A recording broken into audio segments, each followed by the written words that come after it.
ಐಷಾರಾಮಿ ಜೀವನದ ಬಗ್ಗೆ ಭಾರಿ ಚರ್ಚೆ ಆಗ್ತಾನೆ ಇದೆ. ದರ್ಶನ್ ಕೃಪಕಟಾಕ್ಷದಿಂದ ಬಂತ ಇಷ್ಟೊಂದು ಆಸ್ತಿ ಅನ್ನೋ ಗುಸುಗುಸು ಜೋರಾಗಿದೆ. ಈ ಕುರಿತ ವರದಿ ಇಲ್ಲಿದೆ ನೋಡಿ. ಬಂಗಲೆಯಲ್ಲಿ A1 ಪವಿತ್ರ ಗೌಡ ಐಷಾರಾಮಿ ಜೀವನ.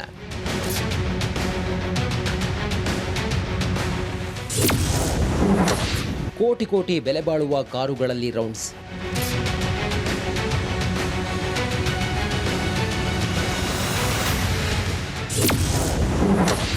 ದರ್ಶನ್ ಕೃಪಾ ಕಟಾಕ್ಷದಿಂದ ಬಂತ ಇಷ್ಟೊಂದು ಆಸ್ತಿ. ರೇಣುಕಾಸ್ವಾಮಿ ಕೊಲೆ ಕೇಸ್ ಚಕ್ರವ್ಯೂಹದಲ್ಲಿ ದರ್ಶನ್ ಆ್ಯಂಡ್ ಗ್ಯಾಂಗ್ ವಿಲವಿಲ ಅಂತಿದೆ. ಪೊಲೀಸರು ಡ್ರಿಲ್ ನಡೆಸ್ತಿದ್ರು, ಪವಿತ್ರ ಗೌಡ ಮುಖದಲ್ಲಿ ಪಶ್ಚಾತ್ತಾಪ ಕಾಣುತ್ತಿಲ್ಲ. ಮನೆಯಲ್ಲಿ ಪೊಲೀಸರು ತಲಾಶ್ ನಡೆಸಿದ್ರು, ಏನೂ ಆಗೇ ಇಲ್ಲ ಅಂತ ಸುಧಾರಮೆ ನಾಟಕ ಆಡ್ತಿದ್ದಾಳೆ. ಇಷ್ಟೆಲ್ಲ ಆದರೂ ಪವಿತ್ರ ಗೌಡಗೆ ಇಷ್ಟೊಂದು ಸಂಪತ್ತು ಎಲ್ಲಿಂದ ಬಂತು ಅನ್ನೋ ಚರ್ಚೆ ಶುರುವಾಗಿದೆ. ಆರ್ ನಗರದಲ್ಲಿ 3 ಅಂತಸ್ತಿನ ಬೃಹತ್ ಬಂಗಲೆಯಲ್ಲಿ ವಾಸ ಮಾಡುತ್ತಿರುವ ಪವಿತ್ರ ಗೌಡ ಐಷಾರಾಮಿ ಕಾರುಗಳಲ್ಲಿ ರೌಂಡ್ಸ್ ಹಾಕೋದು, ಮನೆಯಲ್ಲಿ ಕೈಗೆ ಒಬ್ಬರು ಕಾಲಿಗೆ ಒಬ್ಬರಂತೆ ಆಳು ಕಾಳುಗಳಿದ್ದಾರೆ. ಹಾಗಾದರೆ ಪವಿತ್ರ ಗೌಡ ಸಂಪತ್ತು ಎಷ್ಟಿದೆ ಅನ್ನೋದನ್ನು ಲೆಕ್ಕ ಹಾಕೋದಾದರೆ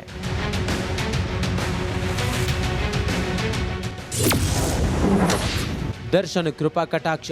ಆರ್ ನಗರದಲ್ಲಿ ಬೃಹತ್ ಬಂಗಲೆ, 3 ಫ್ಲೋರ್ ಡ್ಯೂಪ್ಲೆಕ್ಸ್ನಲ್ಲಿ ವಾಸ, ಕೋಟಿಗಟ್ಟಲೆ ಬೆಲೆ ಬಾಳುವ ಕಾರುಗಳು, ರೇಂಜ್ ರೋವರ್ ಕಾರಿನಲ್ಲಿ ರೌಂಡ್ಸ್. ವೃತ್ತಿಯಲ್ಲಿ ಫ್ಯಾಷನ್ ಡಿಸೈನರ್ ಆಗಿರುವ ಪವಿತ್ರ ಗೌಡ ಇಷ್ಟೊಂದು ಆಸ್ತಿ ಮಾಡೋದಕ್ಕೆ ಸಾಧ್ಯನಾ ಅನ್ನೋ ಚರ್ಚೆ ಶುರುವಾಗಿದೆ.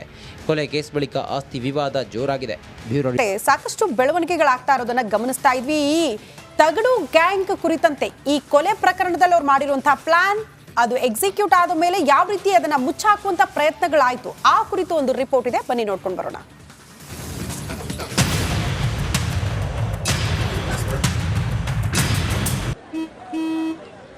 ನಡಿ, ಈಗ ಶುರು ಮಾಡೋಣ.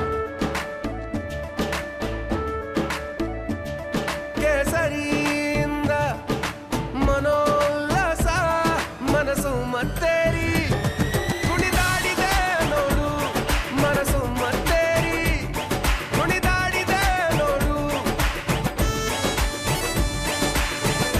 ಕ್ಷಣ ಕ್ಷಣವೂ ಆಚರಿಸಿ ಕೇಸರಿ ಹಬ್ಬ. ವಿಮಲ್ ಬಾಯಲ್ಲಿ ಹೇಳಿ ಕೇಸರಿ. ಹೊರಗಡೆ Renuka murder, Kichcha first reaction.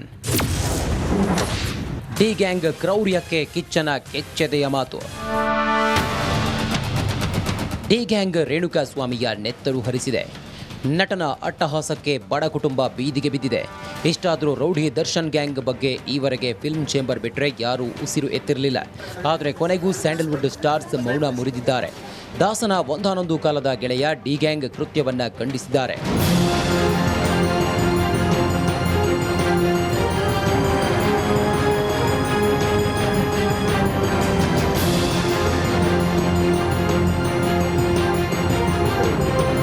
S, ಒಂದಾನೊಂದು ಕಾಲದ ದರ್ಶನ್ ಕುಚಿಕು ಗೆಳೆಯನಾಗಿದ್ದ ನಟ ಸುದೀಪ್ ಮೊದಲ ಬಾರಿಗೆ ನರಕ ದರ್ಶನದ ಬಗ್ಗೆ ರಿಯಾಕ್ಟ್ ಮಾಡಿದ್ದಾರೆ.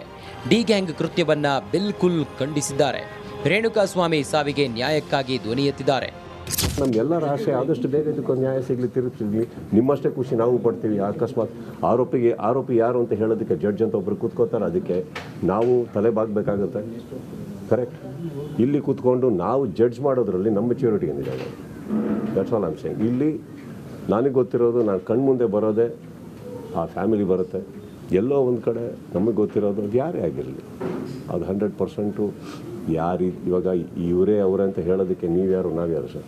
ಕಿಲ್ಲಿಂಗ್ ಸ್ಟಾರ್ ದರ್ಶನ್ನನ್ನ ಕನ್ನಡ ಚಿತ್ರರಂಗದಿಂದ ಬ್ಯಾನ್ ಮಾಡಬೇಕು ಅನ್ನೋ ಕೂಗು ಕೇಳಿ ಬರ್ತಿದೆ. ಈ ಬಗ್ಗೆ ಸುದೀಪ್ ಹೇಳಿದ್ದು ಹೀಗೆ: ಬ್ಯಾನ್ ಅನ್ನೋದು ಇಂಪಾರ್ಟೆಂಟ್ ಅಲ್ಲ. ನಿಮಗೆ what is more important here is justice. ಕೆಲವು ವಾರಗಳಿಂದ ಕೆಲವು ತಿಂಗಳಿಂದ ನನ್ನ ಮೇಲೂ ಕೂತ್ಕೊಂಡು ಬ್ಯಾನ್ ಅಂತ ಎಲ್ಲ ಇದು ಮಾಡ್ತಾರೆ. ಏನು ಬ್ಯಾನ್ ಅಂದರೆ ಏನು, ಅದು ಪಾಯಿಂಟ್ ಅದಲ್ಲ. ಏನು ನ್ಯಾಯ ಅದು ಮಾಡಲಿ. ಚೇಂಬರ್ ಇರೋದು ಅಲ್ಲಿರೋಂಥ ಚಿತ್ರರಂಗಕ್ಕೆ, ಅಲ್ಲಿರೋಂಥ ನಿರ್ಮಾಪಕರಿಗೆ ಪ್ರತಿಯೊಬ್ಬರಿಗೂ ನ್ಯಾಯ ಮಾಡಿಕೊಡೋಕ್ಕೆ ಹೊರತು ಇದನ್ನೆಲ್ಲ ಬ್ಯಾನ್ ಅನ್ನೋದು ನಮ್ಮ ವರ್ಡ್ ಅಲ್ಲ.